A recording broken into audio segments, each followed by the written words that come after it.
على رسول الله سيدنا مولانا محمد بن عبد الله وعلى آله وصحبه ومن والاه ولا حول ولا قوة إلا بالله سبحان الله الحمد لله ولا إله إلا الله الله أكبر ولا حول ولا قوة إلا بالله العلي العظيم عدد كل حرف وذب أو يكتب أبد الآبدين ودهر الداهرين سبحانك لا علم لنا إلا ما علمتنا إنك أنت العليم الحكيم نوينا التعلم والتعليم والنفع والانتفاع والمذاكرة والتذكير والإفادة والاستفادة والحث على التمسك بكتاب الله وسنة رسوله والدعاء إلى الهدى والدلالة على الخير ابتغاء وجه الله ومرضاته وقربه وثوابه سبحانه وتعالى. Masih melanjutkan tentang hadisul ifki, mengatakan ma adri ma agul, wallahi ma adri ma aqul, demi Allah enggak tahu apa yang aku akan katakan kepada Rasulullah.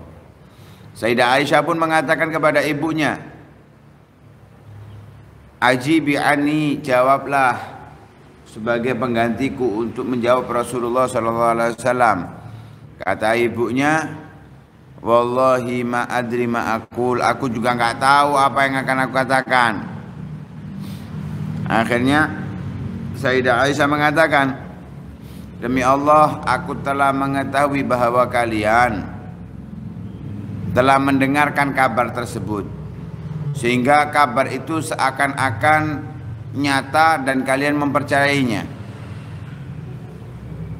Andai aku mengatakan aku enggak melakukan hal tersebut dan Allah Maha tahu atas hal tersebut, kalian tidak akan mempercayainya.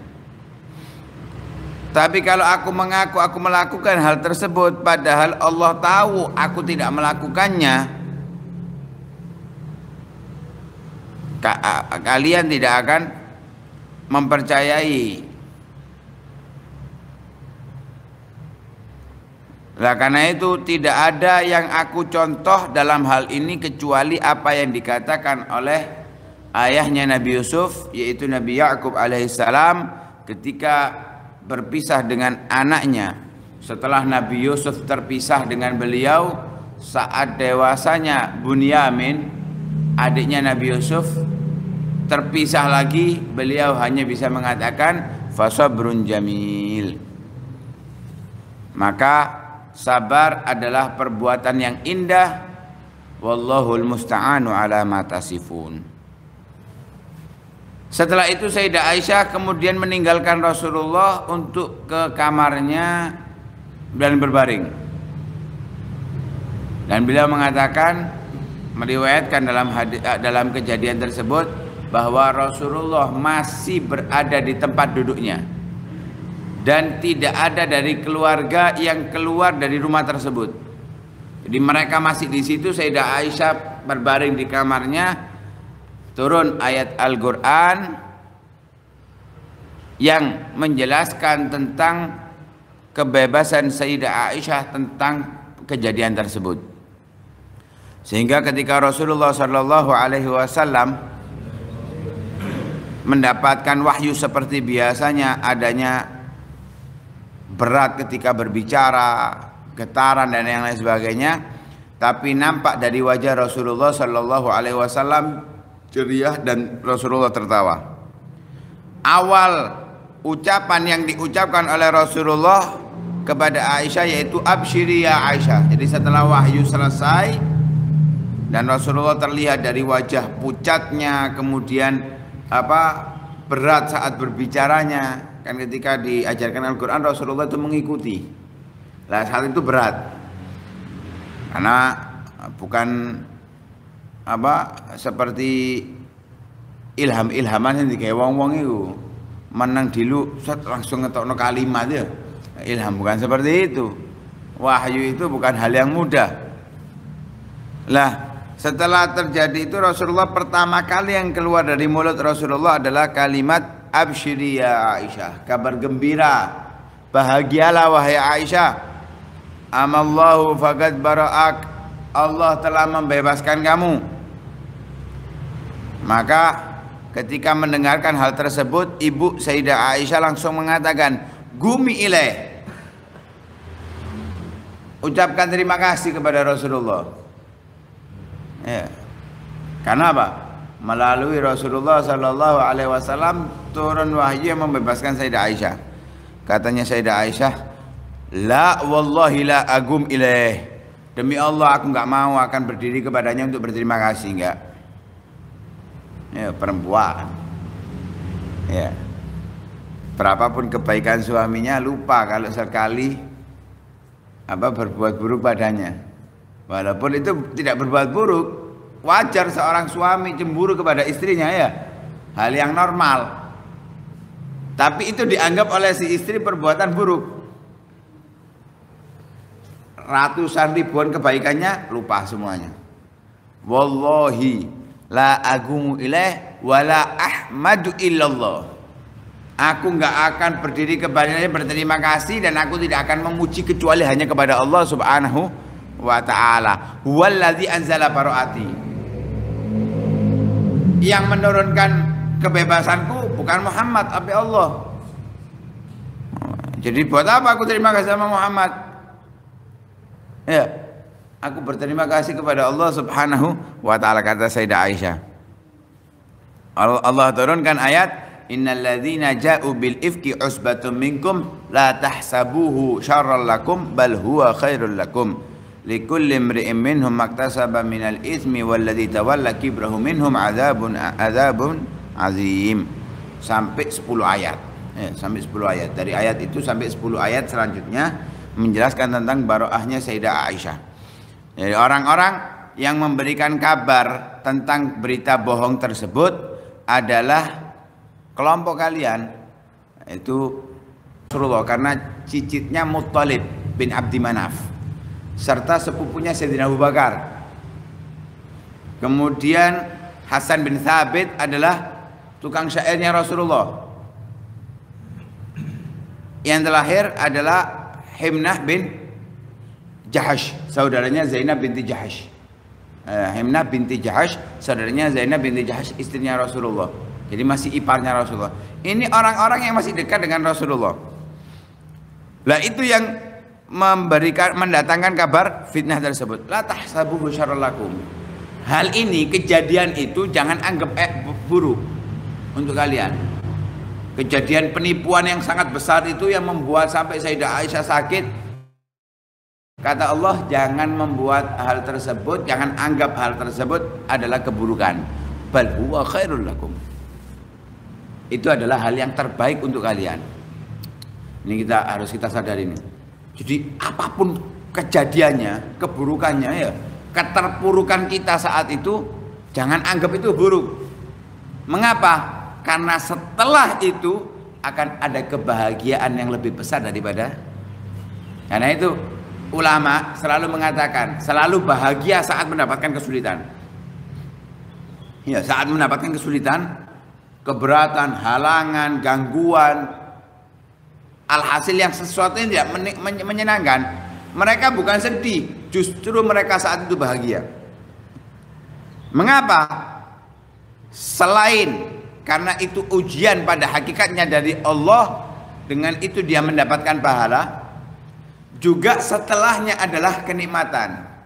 Inna ma'al usri yusra wa inna ma'al usri yusra. Fa inna ma'al usri yusra, inna ma'al usri yusra. Allah menjanjikan setiap ada kesulitan ada jalan keluarnya, ada kemudahannya. Dan Allah janjikan satu kesulitan dua kemudahan. Dalam ayat itu, fa inna ma'al usri yusron, inna ma'al usri yusron.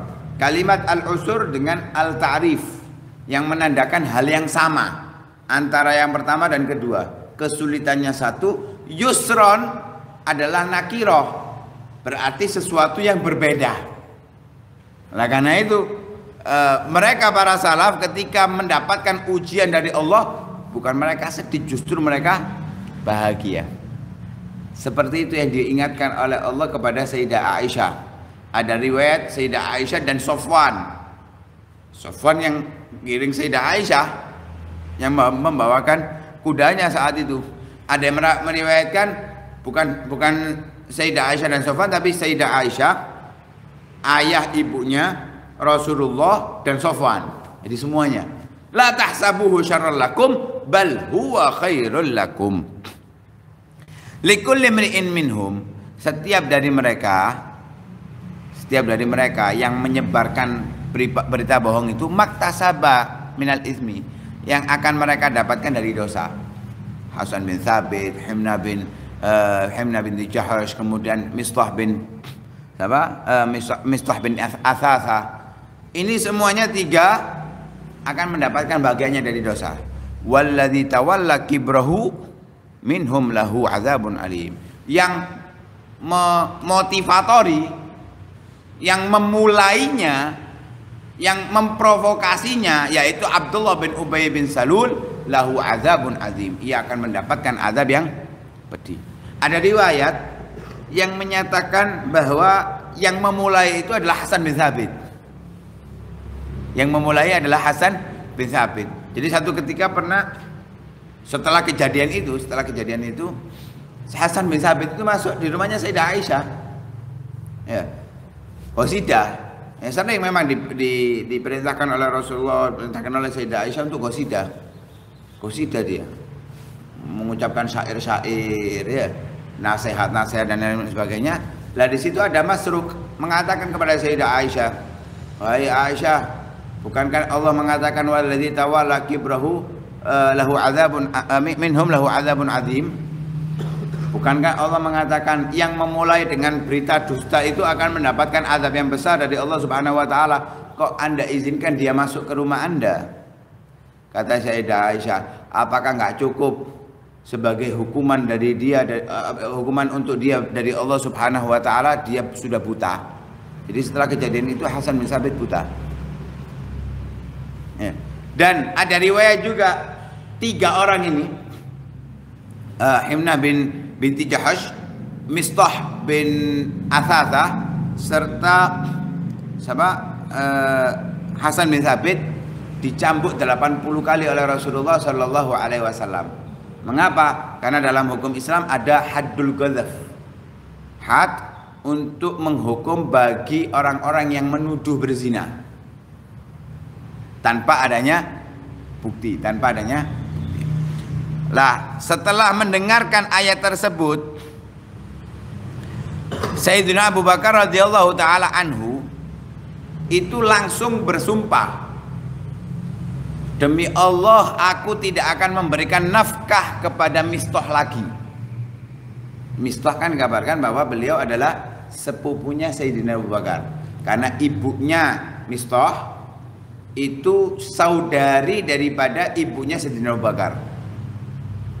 Ya, saudara, jadi sepupu dengan Sayyidina Abu Bakar. Kalau ayahnya Mistah itu sepupu dengan ayahnya Rasulullah. Ya, enggak. Mindoan. Karena ketemunya Muttalib dengan Hashim. Anaknya Muttalib bernama Abbad, anaknya Hashim namanya Abdul Muttalib. Anaknya Abbad bernama Athasa, anaknya Abdul Muttalib adalah Abdullah. Ini ayahnya Rasulullah dengan Athasa mindoan.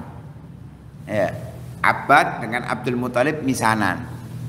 Masih kerabatnya Rasulullah SAW. Selain juga kerabatnya Sayyidina Abu Bakar kalau dari jalur ibunya. Lah Sayyidina Abu Bakar itu karena dia masih kerabatnya dan Mistah adalah orang yang fakir, selalu dinafkahi oleh Sayyidina Abu Bakar, selalu dinafkahi. Tapi setelah kejadian itu Sayyidina Abu Bakar bersumpah, aku tidak akan memberikan kepada dia nafkah lagi, bersumpah. Langsung turun ayat Al-Qur'an,